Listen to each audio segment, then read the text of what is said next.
Black CEO denied withdrawal at her own bank. 7 minutes later, she fires the manager on the spot. It was a moment that no one in the bank would ever forget.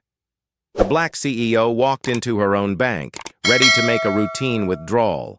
However, when she approached the counter, the teller hesitated and then denied her request, citing a ridiculous excuse that made no sense at all. At first, the CEO was calm, thinking it was a mistake, but as the situation escalated, it became clear that something more troubling was at play. The teller's refusal was laced with subtle bias, and the attitude toward her changed drastically when they realized who she was. Without missing a beat, the CEO made a quick call instructing them to bring the manager over. In less than 7 minutes, the situation took a sharp turn. With a calm but firm voice, she made it clear that disrespecting her was unacceptable and fired the manager on the spot. The entire bank froze in disbelief, as the CEO not only demanded respect but also showed everyone that her power extended far beyond just the boardroom. Her actions set a powerful example of accountability, proving that no one, no matter their position, is above the law or respect. If you enjoyed this story, don't forget to like, subscribe, and share it with your friends. Your support means the world to us and helps us bring you more incredible stories like this one. Amara Lawson was no stranger to challenges. As a self-made CEO of a multi-billion-dollar tech company, she had built her empire from the ground up. It wasn't just her sharp business sense, unwavering integrity, or strong leadership that made her stand out. Amara was a woman who had faced adversity head-on and always came out on top. But despite her immense success, she wasn't the kind of CEO to flaunt her wealth or status. She didn't need to. Instead, Amara preferred to stay grounded, working just as hard today as she did when she started out in the industry. She understood the value of humility, believing that true success came from hard work, perseverance, and genuine relationships. On this particular day, Amara's goal was simple. She needed to withdraw a significant sum of money from her business account to finalize a major deal with a potential partner. The transaction wasn't out of the ordinary for her. After all, as the CEO of a global tech company, managing funds was part of her daily routine. So, when she walked into the bank, dressed in a smart casual outfit, no different than any other businesswoman, she expected the process to go smoothly. Amara wasn't looking for special treatment, nor did she want to draw unnecessary attention to herself. She simply needed to make her transaction and get back to the more pressing matters of her day. What she didn't expect was the confrontation that awaited her at the counter. The moment Amara stepped inside, she was greeted with a strange coolness. From the bank staff, an unusual level of suspicion that made her feel slightly uneasy. Despite her calm demeanor, she noticed the way the tellers exchanged glances as she approached the counter and how the atmosphere shifted when they saw her. "Walk in." Amara brushed it off as a misunderstanding, thinking it was simply a busy day at the bank. However, when she approached the teller and handed over the necessary documents, she was met with an unexpected challenge. The young teller, who looked no older than 20, hesitated before asking her to wait for a moment. Amara, ever patient, nodded and waited as the teller excused herself to speak with a colleague. It was a brief interaction, but something about the exchange felt off to Amara. After a few minutes, the teller returned, but she wasn't alone. A manager, a middle-aged man with a stiff expression, walked over and immediately began scrutinizing Amara's documents. His gaze flickered nervously from the paperwork to her face, and then to the computer screen in front of him. The tension in the air was palpable, and Amara couldn't help but feel a growing sense of unease. The manager cleared his throat and said, "I'm afraid we can't process this transaction just yet. We'll need to confirm a few things." Amara was taken aback. "What's the issue?" "My account is in good standing," she replied, her voice steady but filled with curiosity. "It's just a formality, ma'am. We'll need to verify a few things first," the manager said, his tone dismissive, almost as if brushing her off. Amara's mind raced. She had been banking with this institution for years, had never missed a payment or faced any issues, and yet she was being questioned in a way that felt entirely unjustified. "What exactly are you verifying?" she asked, trying to remain composed. Instead of a clear answer, the manager simply repeated that they would need to double-check her information. The vague responses were starting to feel like an excuse, and Amara could feel the weight of suspicion growing heavier with every passing moment. When the manager finally left her to check on things, Amara stood there in stunned silence, trying to make sense of the situation. She knew something was wrong. This wasn't about security or verification. It was about her, about the way she was being treated because of her race and her wealth. Amara's patience was wearing thin, but she knew that getting angry or upset wouldn't help. She wasn't just going to walk away from this without understanding what was going on. Moments later, the manager returned, flanked by 2 security officers. The sight of them made Amara's stomach drop. "I'm afraid we'll have to ask you to leave," the manager said, his tone cold and firm. "You're not allowed to make a withdrawal today."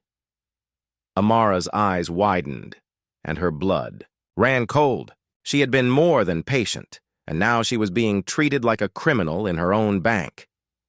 "Excuse me?" she said, her voice steady but filled with disbelief. "I've done nothing wrong. I demand to speak to someone in charge." The manager hesitated, but the 2 security officers moved in closer. Amara felt a sudden rush of anger and frustration, but she refused to let it show. She was a CEO, and this was her bank. She had worked hard for everything she had, and no one was going to undermine her. Without saying another word, Amara pulled out her phone, dialed the bank's executive office, and calmly explained the situation. It took just a few minutes for the truth to become clear.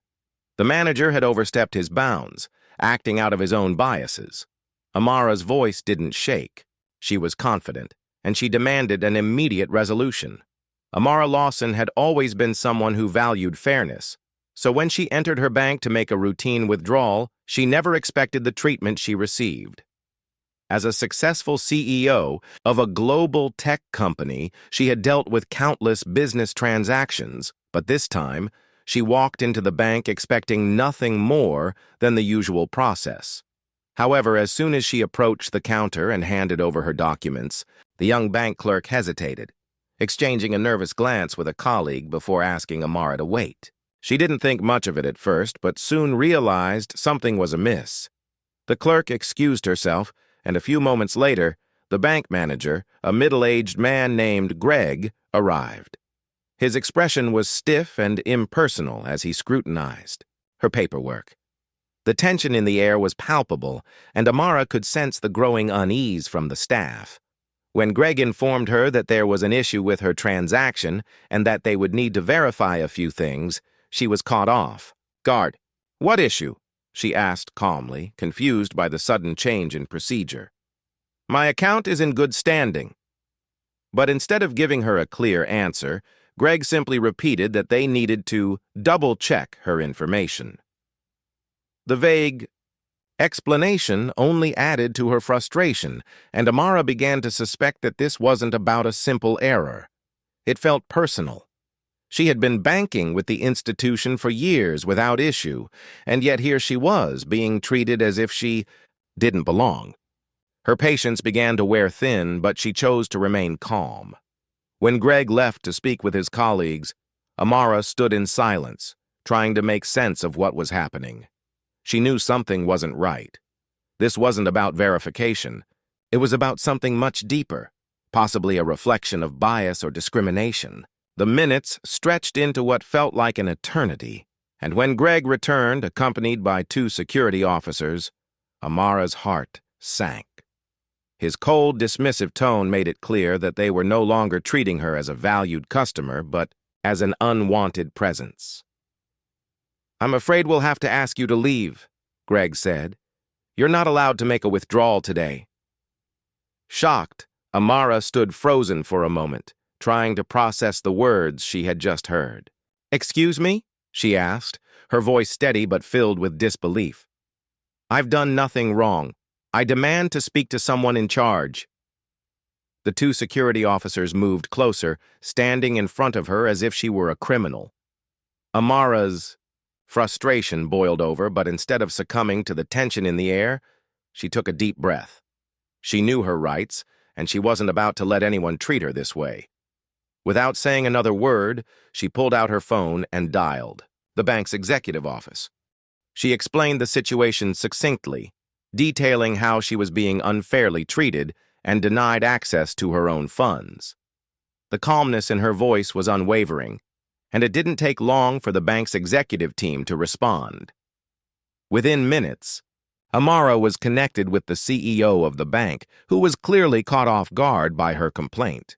Amara remained calm but firm as she outlined the situation, making it clear that the treatment she received was unacceptable and that it wasn't just about the transaction. It was about the larger issue of fairness and equality. She demanded an immediate resolution and warned that if this wasn't resolved promptly, she would not only take her business elsewhere, but would also make the situation public.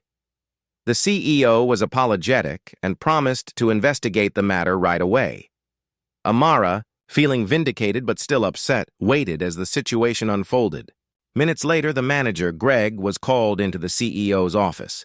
Amara could see the nervousness on his face as he returned, and without a word, the CEO terminated his employment on the spot. "This behavior will not be tolerated," the CEO stated firmly, addressing Amara directly. Greg stood there in shock, unable to respond as the reality of his actions set in. Amara had made her point, not just for herself, but for every person who had ever been mistreated or unfairly judged. She wasn't just fighting for her money. She was standing up for what was right. Before leaving, she gave one last piece of advice to the bank. "This is a lesson for you.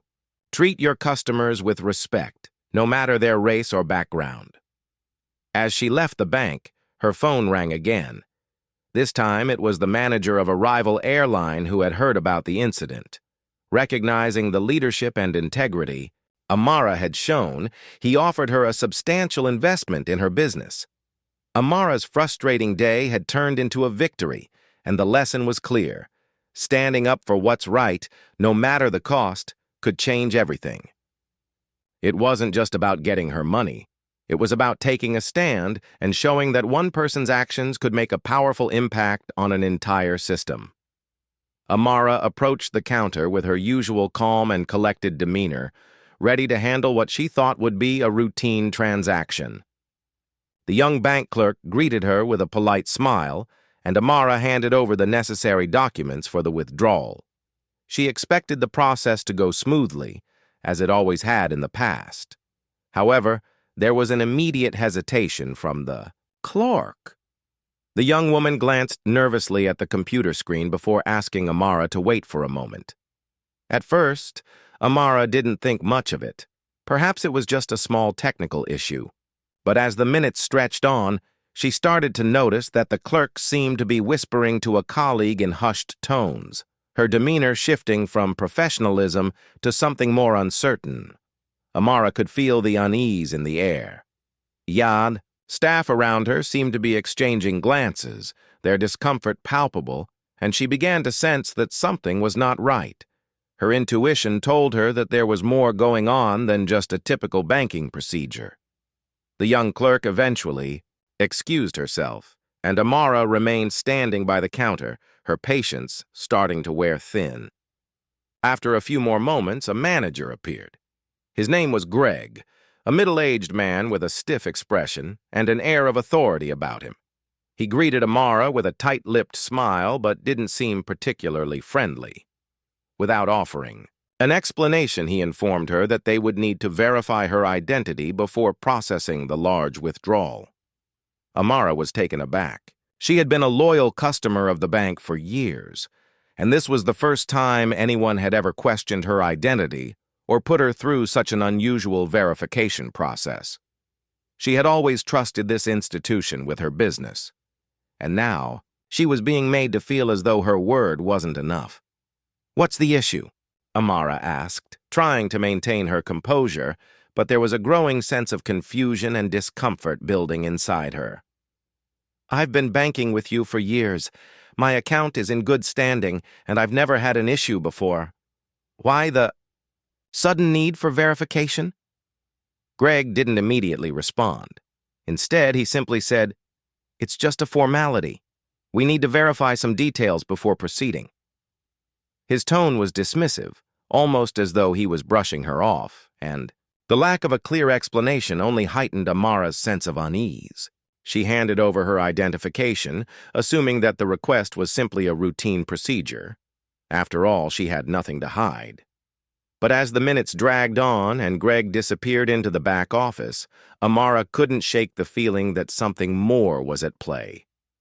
She glanced around the bank, noticing that the staff seemed to be watching her, exchanging uneasy glances as though she was somehow a threat. Amara's mind began to race. Was this just a misunderstanding, or was there something more to this situation that she wasn't seeing? She stood there, trying to stay calm, but the longer she waited, the more uncomfortable she became. The bank, a place she had trusted for years, was now making her feel like an outsider in her own life. She had built her business empire from the ground up, and yet here she was, being treated with suspicion for no reason other than the color of her skin. The staff's growing discomfort only made her feel more isolated. Amara had always prided herself on staying composed in difficult situations, but this was different. This wasn't just about a banking error. It was about being made to feel small, like she didn't belong in a space that should have been safe and welcoming. A few minutes later, Greg returned, but this time he wasn't alone. He was accompanied by a couple of other bank employees, and his expression was no longer as stiff. It was now cold and unwelcoming. Amara's stomach sank as she realized that this was no longer a simple misunderstanding.